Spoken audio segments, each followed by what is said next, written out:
Assalamu alaikum warahmatullahi wabarakatuh. This is Dr. Abdul Samad and welcome to our YouTube channel Reveal Sciences with Abdul Samad. बच्चों आज हम लोगों ने MD cat chemistry की class शुरू करनी है और इस MD कैट केमिस्ट्री के सिलेबस के अंदर हम लोगों ने आज पढ़ना है ऑर्गेनिक केमिस्ट्री का चैप्टर जो आप लोगों की ऑर्गेनिक केमिस्ट्री पूरी सेकेंड ईयर ऑर्गेनिक केमिस्ट्री की बेस बनाएगा। चलते हैं अपने ऑर्गेनिक केमिस्ट्री के चैप्टर की तरफ और आपके करिकुलम के मुताबिक जितनी भी चीज़ें होंगी जो आपके सब टॉपिक्स गिवन हैं, जो आपके लर्निंग ऑब्जेक्टिव्स गिवन हैं, उनको देखते हुए उन चीज़ों को मद्देनज़र रखते हुए हम लोगों ने जो है वो आज आपका चैप्टर शुरू करना है और इंशाल्लाह इसको आज हम मुकम्मल भी करेंगे। खैर, तो बच्चों ऑर्गेनिक केमिस्ट्री पे आते हैं और हमारा जो पहला टॉपिक है वो है ही ऑर्गेनिक केमिस्ट्री का कि what is organic chemistry, organic chemistry क्या है। सबसे पहले हम देख लेते हैं ऑर्गेनिक केमिस्ट्री क्या है और ऑर्गेनिक केमिस्ट्री में कौन कौन से केमिकल कंपाउंड्स या ऑर्गेनिक कंपाउंड्स पाए जाते हैं। पहले फर्स्ट ऑफ ऑल मूव करते हैं, डेफिनेशन आपको यहाँ स्क्रीन पर दिख रही होगी, तो लिखा हुआ भी है यहाँ पर the branch of chemistry that deals with the study of compounds of carbon and hydrogen, यानी बेसिकली हाइड्रोकार्बन्स की और उसके डेरिवेटिव्स की स्टडी को ऑर्गेनिक केमिस्ट्री कहा जाता है। या फिर आप यूँ कह लें कि हम ऑर्गेनिक केमिस्ट्री के अंदर हाइड्रोकार्बन्स और उनके जो डेरिवेटिव्स होते हैं उन कंपाउंड्स को इन ऑर्गेनिक केमिस्ट्री के अंदर, इस ऑर्गेनिक केमिस्ट्री में पढ़ते हैं हम। बच्चों थोड़ा सा मैं आपको इंट्रो दूंगा वाइटल फोर्स थ्योरी के लिहाज से, बिकॉज ये आपके चैप्टर में तो इंक्लूड नहीं है, लेकिन मैं आपको ऑर्गेनिक कंपाउंड्स के बारे में बता दूं। देखिए ऑर्गेनिक का मतलब पहले के ज़माने में नेचुरल लिया जाता था कि इसका मतलब होता है नेचुरल, बट ऑर्गेनिक कंपाउंड्स को हम सिंथेसाइज कर सकते हैं लेबॉर्ट्री के अंदर। ये बात जो है वो जब एक जर्मन साइंटिस्ट ने, जिसका नाम था फेडरिक वोलर, जिसने जो है वो अमोनिया को सिंथेसाइज, अमोनिया के ज़रिए जो है या अमोनियम साइनेट के ज़रिए जो है वो यूरिया फॉर्म किया था। और अल्टीमेटली कहा गया था कि जिस तरह अमोनियम साइनेट एक इनऑर्गेनिक कंपाउंड है और इससे जो है वो ऑर्गेनिक कंपाउंड हम बना सकते हैं, लाइक यूरिया हमारा ऑर्गेनिक कंपाउंड है जो कि लिविंग बॉडी के वेस्ट से निकलता है, हमारे एक्सक्रीशन के अंदर ह्यूमन बॉडी के वेस्ट में शामिल है ये। बच्चों कहा जाता है कि भाई इनको सिंथेसाइज किया जा सकता है लैब के अंदर भी, लेबॉर्ट्री के अंदर भी। इसी तरह से वाइटल फोर्स थ्योरी क्या कहती है, ये थ्योरी प्रपोज की थी बच्चों ब्रिजिलियस ने। और बेसिकली ये थ्योरी हमें क्या बताती है, ये थ्योरी हमें उन ऑर्गेनिक कंपाउंड्स के बारे में बताती है जो सिर्फ और सिर्फ लिविंग थिंग्स और वो लिविंग थिंग्स के अंदर ही सिंथेसाइज होते हैं। फिर आगे लिखा हुआ है and these compounds could never be synthesized from inorganic material as these compounds. और इसी थ्योरी को, वाइटल फोर्स थ्योरी को गलत साबित किया था वोलर ने। और वोलर ने आगे कहा कि भाई एक इनऑर्गेनिक अमोनियम साइनेट से हम क्या बना सकते हैं, अल्टीमेटली यूरिया बनेगा। फिर अगर हम फीचर्स की बात करते हैं, ऑर्गेनिक कंपाउंड की फीचर्स की अगर हम बात करेंगे, तो आप जानते हैं कि सबसे पहला जो हमारे पास फीचर है वो नेचर ऑफ कार्बन का है। वो नेचर ऑफ कार्बन से मुराद क्या है, आप लोगों ने एक कॉन्सेप्ट पढ़ा होगा कैटिनेशन का, जिसमें कार्बन की लंबी लंबी चेन्स बनती हैं और बड़े बड़े स्ट्रक्चर फॉर्म होते हैं। इसी तरह से आप लोगों ने अलग अलग आप लोगों ने मॉडरेट इलेक्ट्रोस्टिविटी बढ़ी होगी। और ये क्या है बच्चों, ये बेसिकली ऑर्गेनिक कंपाउंड्स की भी, ये भी नेचर के अंदर ही आती है। इसके अलावा आप टेट्रावैलेंसी के बारे में पढ़ते हैं कि जितने भी कार्बन हाइड्रोकार्बन्स होते हैं, बेसिकली ये जो है वो अपने अराउंड कार्बन जो है वो टेट्रावैलेंट एलिमेंट है और ये टेट्रावैलेंट कंपाउंड को फॉर्म कर सकता है, यानी कि 4 वैलेंसीज होती हैं इसकी। इसके अलावा कोवलेंट नेचर होते हैं, ये नॉन आयनिक कैरेक्टर्स पाए जाते हैं इनके अंदर। सिमिलर होते हैं ये बिहेवियर के अंदर, यानी होमोलोगस सीरीज़ आप पढ़ेंगे आगे, इसका मतलब मैं आपको आगे बताऊंगा। कॉम्प्लेक्स होते हैं स्ट्रक्चर के अंदर, इनके अंदर आइसोमेरिज्म का भी कॉन्सेप्ट लगता है, वो भी आपको आगे सिलेबस के अंदर इंक्लूड इंशाल्लाह पढ़ाया जाएगा। सोलिबिलिटी जो है ना वो इनकी देखा जाए तो only in non polar solvents, because ये पोलर नहीं होते, सो ये नॉन पोलर सॉल्वेंट्स के अंदर ही डिजॉल्व होते हैं। इनका melting point, boiling point low होता है। Volatility and high flammable characters due to the presence of long chain of carbon atom, तो ये फ्लेमेबल होते हैं। जैसे कि आप नेचुरल गैस की बात कर लें, वो भी हमारा क्या है, एक ऑर्गेनिक कंपाउंड है। इस तरह से स्लो रेट्स हैं ऑर्गेनिक रिएक्शंस के विद लो यील्ड्स। और इसके अलावा आखिरी हमारा कॉन्सेप्ट है बच्चों पॉलीमराइजेशन। तो दीज ऑल आर फीचर्स और we can say organic compounds के कैरेक्टरिस्टिक्स हैं जो हम देखते हैं। वैसे केमिकल कंपाउंड दो नेचर के होते हैं, आपको इस पेज पे दिख भी रहा होगा बच्चों, ऑर्गेनिक कंपाउंड्स और इनऑर्गेनिक कंपाउंड्स। लिखा हुआ है ऑर्गेनिक कंपाउंड्स होते हैं compounds obtain from living things, ऐसे कंपाउंड्स जो लिविंग थिंग्स से ऑब्टेन किए जाते हैं। और इनऑर्गेनिक कंपाउंड्स की डेफिनेशन जो लिखी हुई है, compounds obtain from minerals and sources, या मिनरल सोर्सेज से इस्तेमाल, यानी कि हम कुदरत से नीचे से मादनियात से हासिल कर रहे होते हैं, तमाम चीज़ों से हासिल कर रहे होते हैं। तो ये पूरा कॉन्सेप्ट था, ये पूरी आपका इंट्रोडक्शन था ऑर्गेनिक केमिस्ट्री का। अब मैं आगे ज़रा मूव कर रहा हूँ। हम लोगों ने जो है बच्चों वो ऑर्गेनिक कंपाउंड्स की क्लासिफिकेशन को पढ़ना है। और ऑर्गेनिक कंपाउंड की क्लासिफिकेशन क्या है, तो ज़रा हम देख लेते हैं। एक ऑर्गेनिक कंपाउंड्स होते हैं जिनको एसाइक्लिक या फिर ओपन चेन स्ट्रक्चर्स वाले कंपाउंड्स कहा जाता है। लिखा हुआ भी है, this type of compound contain an open chain of carbon atoms. Now the chains may be branched, the open compound are also called aliphatic compound. तो इनको एलिफैटिक कंपाउंड्स भी कहा जाता है because they are open chain structures. Straight chain की अगर बात करते हैं तो ओपन चेन में आता है एक स्ट्रेट चेन और दूसरा आता है ब्रांच चेन। स्ट्रेट चेन आपको स्ट्रक्चर नीचे दिख रहा होगा, जिस तरह यहाँ पर एन ब्यूटेन का और 1 ब्यूटीन का स्ट्रक्चर आपको गिवन है। दोनों एंड्स आपको, दोनों टर्मिनल्स जो हैं वो आपको बिल्कुल फ्री दिख रहे हैं, तो इसका मतलब होगा ये ओपन चेन स्ट्रक्चर है। इस तरह ब्रांच चेन स्ट्रक्चर की अगर आप बात करेंगे तो यहाँ पर ब्रांच लगी होगी, यानी किसी भी प्राइमरी, सेकेंडरी या टर्शरी कार्बन के ऊपर जो है वो आपकी ब्रांचेस गिवन होंगी। जिस तरह से यहाँ पर आपको आइसोब्यूटेन का स्ट्रक्चर दिख रहा है और आइसोब्यूटिलीन का स्ट्रक्चर दिख रहा है, इस तरह नियोपेंटेन का दिख रहा है। सो ये सारे जो स्ट्रक्चर्स आपको दिख रहे हैं बच्चों, ये ब्रांच चेन वाले हैं। फिर आते हैं बच्चों सी हमारा जो है, यानी ओपन चेन स्ट्रक्चर के अंदर जो हमारा तीसरा कंपाउंड है वो है बच्चों कौन से वाला, क्लोज चेन कंपाउंड्स का। क्लोज चेन और साइक्लिक कंपाउंड्स। क्लोज चेन जो है वो दो टाइप की होती हैं अगेन। एक होती हैं होमोसाइक्लिक या फिर इनको कहते हैं कार्बोसाइक्लिक कंपाउंड्स। और आपके पास अगर आप बात करेंगे होमोसाइक्लिक की या कार्बोसाइक्लिक की, तो लिखा हुआ है ये भी फर्दर क्लासीफाई होते हैं दो के अंदर, यानी ए साइक्लिक कंपाउंड्स के अंदर और एरोमेटिक कंपाउंड्स के अंदर। ए साइक्लिक की अगर आप बात करेंगे तो आपको जो स्ट्रक्चर्स नीचे दिख रहे हैं सारे ए साइक्लिक हैं। ये सारे ए साइक्लिक है, जैसे कि साइक्लोपेंटेन दिख रहा है आपको, साइक्लोप्रोपेन दिख रहा है आपको, साइक्लोब्यूटेन दिख रहा है, इस तरह से आपको साइक्लोहेक्सेन दिख रहा है। So they all are a cyclic compounds, यानी कि इनके अंदर साइकिल्स मौजूद हैं। इनको एलिसाइक्लिक कंपाउंड्स कहा जा रहा है। और कुछ होते हैं बच्चों, इनको हम नाम देते हैं एरोमेटिक कंपाउंड्स का। एरोमेटिक कंपाउंड्स क्या होते हैं, these carbocyclic compounds contain at least 1 benzene ring, यानी उनके अंदर कम से कम, एरोमा का मतलब ही होता है, आप आगे बढ़ेंगे बेंजीन के स्ट्रक्चर को तो आपको एरोमा का मतलब समझ आएगा, आप स्मेल, इस एरोमा स्मेल को कहा जाता है। So these carboxylic compounds contain at least 1 benzene ring, इनके पास कम से कम एक बेंजीन रिंग होगा। On 6 carbon atoms with 3 alternate double bonds, और उसके पास 3 डबल बॉन्ड्स भी ऑल्टरनेट पाए जाएंगे। तो ये था बच्चों हमारा एरोमेटिक कंपाउंड्स। और अगर आगे बढ़ते हैं तो इस तरह से होमोसाइक्लिक होते हैं, तो बच्चों उस तरह से एक होते हैं हेट्रोसाइक्लिक। हेट्रोसाइक्लिक क्या होते हैं, अगर आप हेट्रोसाइक्लिक की बात करेंगे तो इनमें ये साइक्लिक फॉर्म में नहीं होते। The compounds in which the ring consist of atoms और more than 1 kind are called heterocyclic. इसमें एक से ज़्यादा तरह के कंपाउंड्स या एलिमेंट्स पाए जाते हैं, उन कंपाउंड्स को हम नाम देते हैं हेट्रोसाइक्लिक का।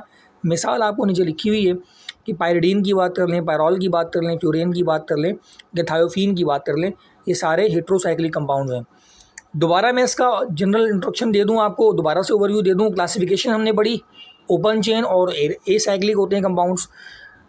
ओपन चेन के अंदर स्ट्रेट चेन आता है, ब्रांच चेन आता है और क्लोज चेन आता है। क्लोज चेन आप लोगों को पता है इसके, जिससे कोई भी एंड्स, दोनों एंड्स बिल्कुल क्या हो, क्लोज हों, टर्मिनल्स ना हों।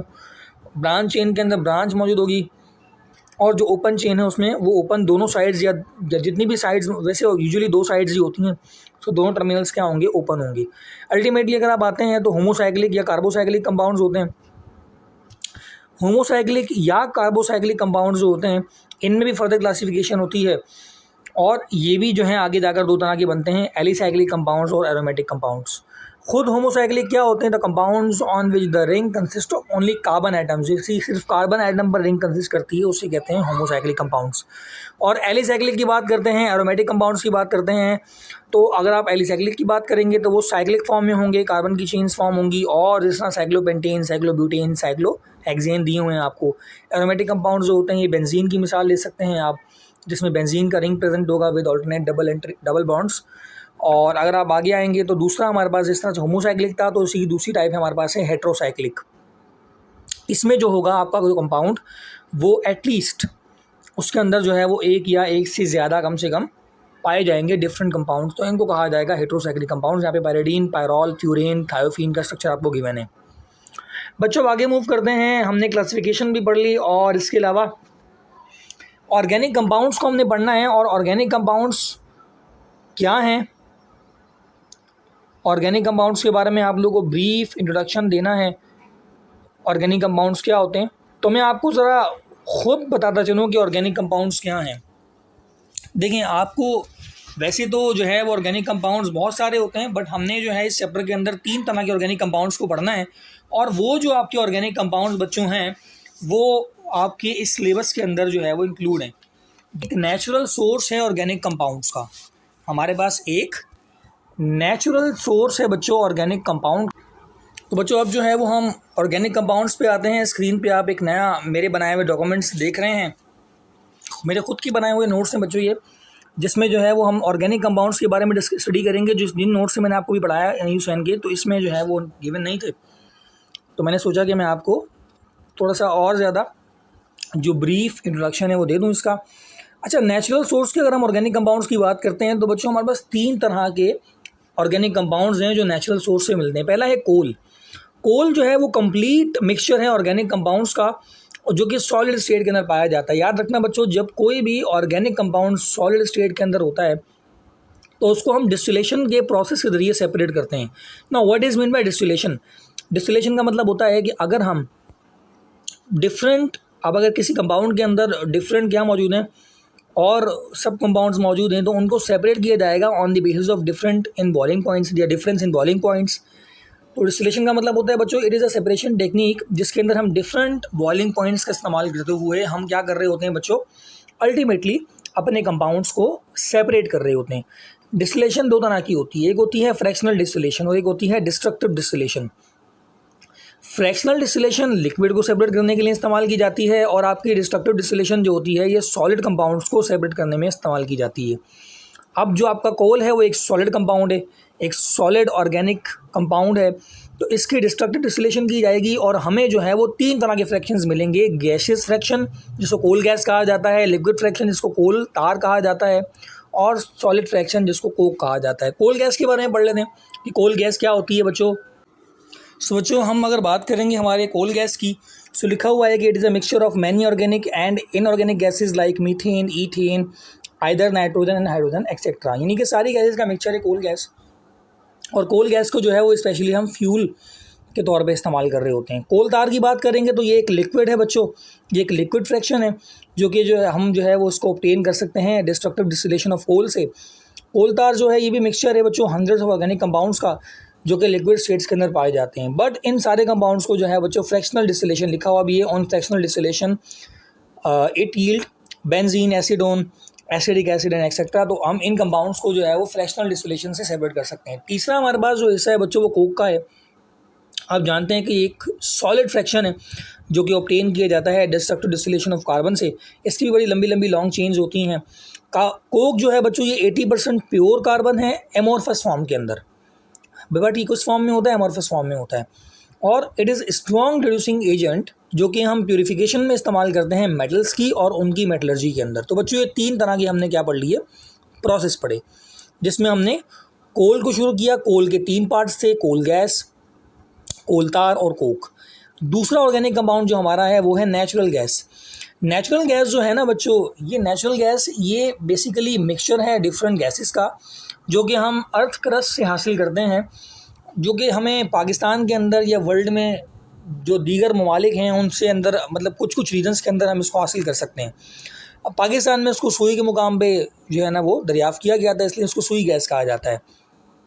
इसमें क्या क्या कंपोजिशन है, अगर मैं इसकी केमिकल कंपोजिशन की बात करता हूँ, सो मीथेन पाया जा रहा है 94% तक, ईथेन पाया जा रहा है 1.05% तक, प्रोपेन पाया जा रहा है बच्चों 0.28% तक।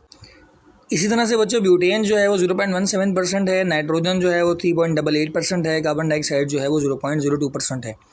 और इसको भी जो है बच्चों वो डोमेस्टिक फ्यूल के तौर पे इस्तेमाल किया जाता है। अगर आप बात करेंगे जिसमें ये एक डोमेस्टिक फ्यूल भी है और इसको ऑटोमेटिक फ्यूल में भी इस्तेमाल किया जाता है। यानी डिफरेंट गाड़ियों में देखा होगा आपने CNG गैस जो होती है वो इस्तेमाल की जाती है। इसी नेचुरल गैस से जो है वो डिफरेंट चीज़ों को हम सेपरेट कर रहे होते हैं। और डोमेस्टिक फ्यूल क्यों है, घरेलू सार्फिन जो हैं, जो जितने भी जो लोग हैं, या आप देखा होगा आप लोगों ने जो हम गैस इस्तेमाल कर रहे हैं, हमारे चूल्हों में जो गैस आ रही है जिससे हम खाना बना पा रहे हैं, तो बच्चों यही वो मीथेन गैस, यही वो हमारी डोमेस्टिक फ्यूल में इस्तेमाल होती है नेचुरल गैस। पेट्रोलियम हमारा तीसरा कंपोनेंट है, और पेट्रोलियम जो है बच्चों ये रॉक ऑयल कहलाया जाता है, कॉमनली इसको क्रूड ऑयल भी कहते हैं। थिक विस्कस ब्लैक कलर का लिक्विड होता है बच्चों ये, जो कि अर्थ डस्ट से पाया जाता है। पेट्रोलियम जो है ना बच्चों ये लार्जेस्ट सोर्स है ऑर्गेनिक कंपाउंड्स की। अगर आप रिफाइनिंग की बात करेंगे सो फ्रैक्शनल डिस्टिलेशन जो है ना बच्चों पेट्रोलियम की होती है, क्योंकि पेट्रोल के अंदर और भी दीगर चीज़ें पाई जाती हैं, और भी दीगर ऑर्गेनिक कंपाउंड्स पाए जाते हैं। तो फ्रैक्शनल डिस्टिलेशन जो है जब होती है पेट्रोल की, तो उसके ज़रिए जो है पूरे पेट्रोल को रिफ़ाइन किया जाता है, और इसी अमल को रिफाइन कलर का लिक्विड होता है बच्चों ये, जो कि अर्थ डस्ट से पाया जाता है। पेट्रोलियम जो है ना बच्चों ये लार्जेस्ट सोर्स है ऑर्गेनिक कंपाउंड्स की। अगर आप रिफाइनिंग की बात करेंगे सो फ्रैक्शनल डिस्टिलेशन जो है ना बच्चों पेट्रोलियम की होती है, क्योंकि पेट्रोल के अंदर और भी दीगर चीज़ें पाई जाती हैं, और भी दीगर ऑर्गेनिक कंपाउंड्स पाए जाते हैं। तो फ्रैक्शनल डिस्टिलेशन जो है जब होती है पेट्रोल की, तो उसके ज़रिए जो है पूरे पेट्रोल को रिफ़ाइन किया जाता है, और इसी अमल को रिफाइनिंग ऑफ पेट्रोलियम कहते हैं। मोर देन 500 कंपाउंड्स जो हैं बच्चों वो सेपरेट हो सकते हैं पेट्रोलियम से, और 200 डिग्री सेंटीग्रेड से कम का टेम्परेचर अगर हम देंगे तो उससे हमें जो जितने भी 500 केमिकल कंपाउंड्स मिल रहे हैं, ऑर्गेनिक कंपाउंड्स मिल रहे हैं, उनको हम नाम देंगे पेट्रोकेमिकल्स का। जब बच्चों इसको हीट किया जाता है पेट्रोलियम को, सो ये रिड्यूस होता है फ्रैक्शनल कॉलम से, और जो डिफरेंट फ्रैक्शंस होते हैं बच्चों वो ब्रेक होते हैं अपने अलग अलग चैम्बर्स के अंदर due to the difference in temperature और देयर बॉइलिंग पॉइंट्स। अगर आपको ये बात पॉइंट समझ नहीं आई तो मैं आपको दोबारा बताता हूँ मिसाल के तौर पे, कि आपको नीचे डायग्राम दिख रही होगी यहाँ पर, और ये फ्रैक्शनल चैम्बर है बच्चों, जिसमें हम देख पा रहे हैं कि कार्बन नंबर 1 से 4 तक और कार्बन नंबर 5 से 10 तक डिफरेंट चैम्बर्स हैं, और इन डिफरेंट चैम्बर्स के अंदर due to decrease in volatility और टेम्परेचर को जो है बच्चों वो कम रखते हुए हम क्या कर रहे हैं, हम जो पहले कम कैटिनेशन वाले ऑर्गेनिक कंपाउंड्स हैं, कम कार्बन लेंथ या चेन वाले organic compound like natural gas है, वो हासिल कर रहे हैं। उस नेचुरल गैस से बच्चों गैसोलीन या पेट्रोल मिल रहा है हमें, और गैसोलीन पेट्रोल या उससे हम हासिल कर रहे हैं केरोसिन ऑयल को या जेट फ्यूल को या फिर लुब्रिकेटिंग ऑयल्स को। सो ये एक ही क्रूड ऑयल है जिससे हम बहुत सारी चीज़ें, गैसोलीन से बहुत सारी चीज़ें जो हैं वो हम सेपरेट कर रहे होते हैं। आपको पहले कॉलम में दिख रहा होगा, पहले फ्रैक्शनल कॉलम में दिख रहा होगा 0 से 20 डिग्री सेंटीग्रेड तक का टेम्परेचर है। ये मोस्ट वोलेटाइल कंपाउंड्स हैं जो सबसे पहले सेपरेट होंगे, और इनका जो बॉइलिंग पॉइंट होगा जाहिर सी बात है वो कम होगा, क्योंकि जितने भी वोलेटाइल कंपाउंड्स होते हैं ये रूम टेम्परेचर पर क्या होना शुरू हो जाते हैं बच्चों, ये रूम टेम्परेचर पर ही वेपराइज्ड होना शुरू हो जाते हैं। इस तरह वोलेटिलिटी कम होती है, डिग्रीज होती है, बॉइलिंग पॉइंट भी कम होता है, और कार्बन चेन जो है बच्चों वो इंक्रीज होती है 1 बाय 1। ये रिफाइनिंग ऑफ पेट्रोलियम का प्रोसेस है। खैर दिखा हुआ बच्चों कि अगर हम इसको डिटेल में और पढ़ना चाहें तो गैसोलीन को ऑब्टेन किया जाता है डायरेक्टली रिफाइनिंग ऑफ पेट्रोलियम से, और ये एक लो ऑक्टेन नंबर है, यानी ये जो बेसिकली गैसोलीन है इसमें कैटिनेशन का प्रोसेस ज़्यादा नहीं है, ये लो ऑक्टेन नंबर होता है।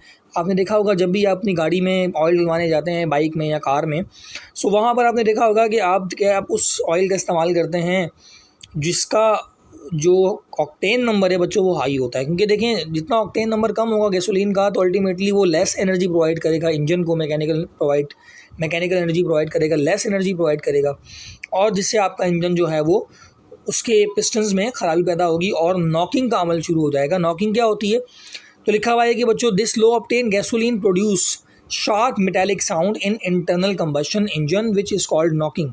नॉकिंग जो होती है ना, अगर हम लो ऑक्टेन नंबर इस्तेमाल करते हैं ऑयल तो अल्टीमेटली हमारा जो इंजन है वो सही काम नहीं करता और वो आवाज़ करना शुरू कर देता है। इसी तरह से आपने देखा होगा जब आप गाड़ी वगैरह की ट्यूनिंग करवाते हैं, अगर आपने लो ऑक्टेन नंबर ऑयल डलवा लिया है तो आपकी गाड़ी जो है उसकी आवाज़ चेंज हो जाती है वक्त के साथ साथ। ना इसको कन्वर्जन के लिए आपकी जो स्ट्रेट चेन आप करना क्या पड़ेगा, अगर हम लो ऑक्टेन से हाई ऑक्टेन में कन्वर्ट करना है तो उसको स्ट्रेट चेन से हमें ब्रांच चेन में कन्वर्ट करना पड़ेगा। जैसे कि आपने लिखा हुआ है यहाँ पर एन ऑक्टेन, ये स्ट्रेट चेन का है, ये लो ऑक्टेन नंबर कंपाउंड है। हम क्या करते हैं, आपको एरो के ऊपर दिख रहा होगा TEL, इसको टेट्रा इथाइल लेड कहा जाता है जो कि अब बैन हो चुका है।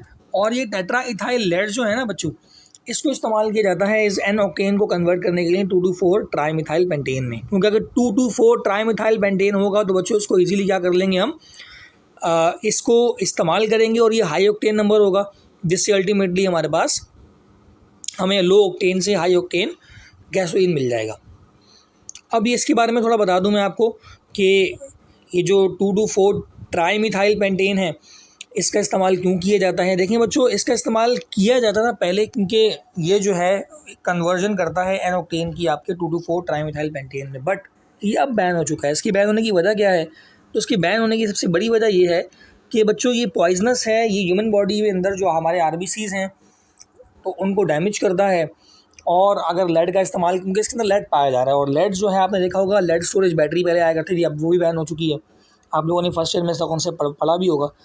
तो वो लेड स्टोरेज बैटरी क्या हो चुकी है बच्चों, अब ऑलमोस्ट बैन हो चुकी है। अब जो है वो हम लिथियम का इस्तेमाल कर रहे हैं। लिथियम बैटरीज आ गई हैं, तरक्की हो चुकी है, जिसमें लिथियम बैटरी का इस्तेमाल करते हैं जो कि कम पॉइजनस है, कम टॉक्सिक है। तो हम तो इसकी वजह से क्या हुआ, पोल्यूशन फैलती है। टेट्रा इथाइल लेड की वजह से पोल्यूशन फैलती है, और पोल्यूशन की वजह से हमारे जो आरबीसीज हैं जो कि पाए जाते हैं हमारे ब्लड के अंदर, जो हमारे ब्लड सेल्स हैं वो बच्चों डैमेज होना शुरू होते हैं, और जिससे हमारी बॉडी पर असर पड़ता है।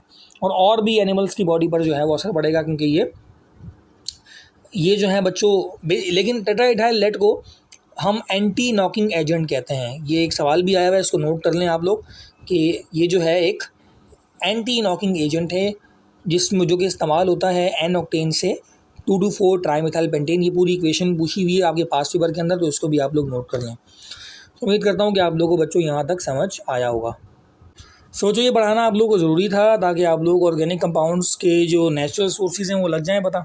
इसको नोट कर लें आप लोग कि ये जो है एक एंटी नॉकिंग एजेंट है जिसमें जो कि इस्तेमाल होता है एन ऑक्टेन से 2,2,4 ट्राईमिथाइल पेंटेन। ये पूरी इक्वेशन पूछी हुई है आपके पास पेपर के अंदर, तो इसको भी आप लोग नोट कर लें। तो उम्मीद करता हूँ कि आप लोगों को बच्चों यहाँ तक समझ आया होगा।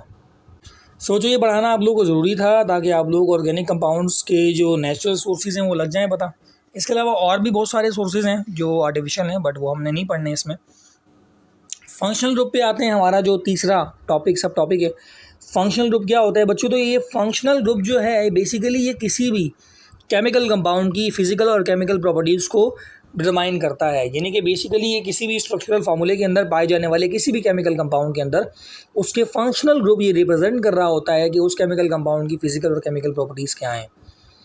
यहाँ लिखा हुआ भी है, a functional group is an atom or group of atom in which molecule that is mainly responsible for the behavior of the molecule, यानी कि physical and chemical properties. Then अगर फंक्शनल ग्रुप की बात करते हैं तो अल्केन का formula यहाँ लिखा हुआ है, और अल्केन की एग्जांपल भी यहाँ दी हुई है, नेम भी लिखा हुआ है। इस तरह alkyne, alkyne, alkyl halide, alcohol और अल्केनॉल, अल्माइन। इसके अलावा बच्चों ईथर, एल्डिहाइड। इसके अलावा बच्चों कीटोन्स, कार्बोक्सिलिक एसिड, यहाँ पर एसिड हेलाइड मौजूद है, एसिड अमाइड मौजूद है, ईस्टर्स हैं बच्चों, अल्काइल साइनाइड हैं, तो ये और इसके अलावा नाइट्रो कंपाउंड्स हैं। तो बच्चों सारे के सारे ये क्या हैं, ये हमें यहाँ पर फार्मूलाज दिए हुए हैं या इनके फंक्शनल ग्रुप्स दिए हुए हैं, और इन्हीं के ज़रिए हम किसी भी केमिकल कंपाउंड के अंदर पहचान सकते हैं कि ये कौन से केमिकल कंपाउंड्स हैं। जैसे मिसाल के तौर पे आप अगर बात कर लें हमारे कार्बोक्सिलिक एसिड की, तो कार्बोक्सिलिक एसिड में आप देख रहे हैं कि आपको मौजूद है यहाँ पर C++OOH। ये इसका फंक्शनल ग्रुप है जिससे आप डिटरमाइन कर सकते हैं कि अगर स्ट्रक्चर में ये पाया जाएगा तो वो कौन होगा बच्चों, वो कार्बोक्सिलिक एसिड का डेरिवेटिव होगा या उसका मेंबर होगा।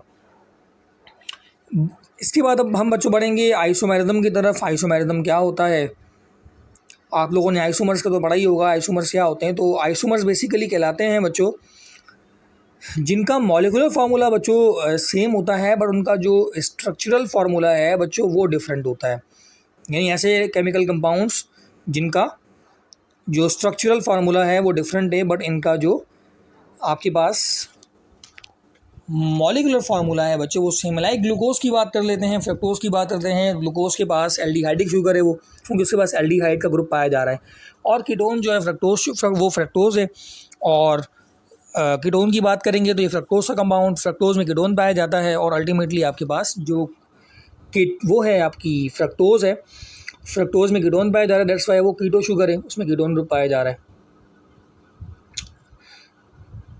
आइसोमर्स पे आते हैं बच्चों, कुछ होते हैं ऑप्टिकल आइसोमर्स, जैसे कि यहाँ पर लिखा हुआ है आपके पास डी ग्लूकोज और एल ग्लूकोज। यहाँ पर तो वैसे लैक्टिक एसिड की मिसाल दी हुई है, L lactic acid, L plus और डी माइनस लैक्टिक एसिड। बच्चों ये ऑप्टिकल आइसोमर्स क्या होते हैं, देखो मैं यहाँ पर किसी भी केमिकल कंपाउंड की बात कर लूँ, दोनों लैक्टिक एसिड है, बस थोड़ा डिफरेंस आपको दिख रहा है कि एक तरफ जो आपका डी लैक्टिक एसिड है उसके राइट साइड पे एच ग्रुप पाया जा रहा है, और आपका जो एल लैक्टिक एसिड है यहाँ पर क्या पाया जा रहा है बच्चों, आपके राइट साइड पे CH3 पाया जा रहा है, यानी मिथाइल ग्रुप पाया जा रहा है। इसका मतलब क्या है, इसका मतलब बच्चों ये है कि हम ऑप्टिकल आइसोमर्स उन्हें कहा जाता है जो बेसिकली ऐसे केमिकल कंपाउंड्स या ऐसे स्ट्रक्चरल फार्मूलाज होते हैं जिनके जो लाइट के ज़रिए, किसी भी लाइट के ज़रिए वो पोलराइज हो जाए, यानी कि अगर एक परफेक्ट प्लेन से लाइट आती है तो वो उनको पोलराइज कर दे और उसके जो कंपाउंड्स हैं उसके पास जो अगर अदर ग्रुप्स लगे हुए हैं वो चेंज हो जाए। लाइक लिखा हुआ भी है यहाँ पर कि structural formulas but different interaction towards plane polarize light are called optical isomers and the phenomena is known as optical isomerism having same physical and chemical properties. Same, देखो फिजिकल केमिकल प्रॉपर्टीज़ क्या है बच्चों, same है, दोनों same ही है, but जो optical isomers कर क्या रहे हैं कि ये अपनी पोजीशन को चेंज कर रहे हैं। यहाँ पर राइट साइड पर जो है वो CH3 दिया हुआ है और एक साइड पर H दिया हुआ है। इस तरह बात कर लें डी ग्लूकोज की और एल ग्लूकोज की, तो उसमें OH हाइड्रोक्सिल ग्रुप जो होगा वो चेंज होगा। एक के राइट डी ग्लूकोज के जो होगा बच्चों वो डेक्स्ट्रो, देखें डी का मतलब होता है डेक्स्ट्रो रोटेटरी।